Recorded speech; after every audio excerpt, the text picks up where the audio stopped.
This is the fourth and final brisket trim for a recent catering event for about 70 people.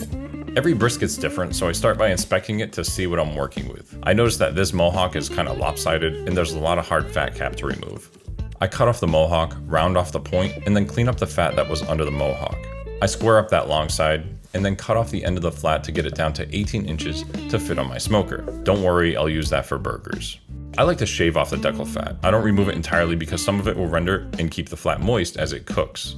You'll notice that I'm using my left hand to prop up the brisket. That helps keep it at the right angle to shave off the fat. I cathartically pound down the point to be more level with the flat to help it cook consistently.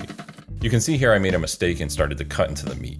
As soon as I notice that, I can either back out and fold the fat back down, or I can angle my knife upwards and keep the exposed meat. In this case, the gouge wasn't too bad, so I just angled my knife and kept cutting.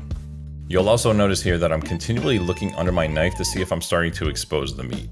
I made another mistake and got a little too close with this last cut, but you just have to keep moving, it's not the end of the world. Here I'm lightly scraping the fat cap with the edge of my knife to see if anything pops out. I see that there's some stringy fat at the end of the mohawk and remove it. I then put some final touches on the corners. I see here on the flat that there's a gouge from the butcher, so I shave that off. I finish with a final inspection and move on to applying the rub. Let me know in the comments if you have any questions about smoking a brisket.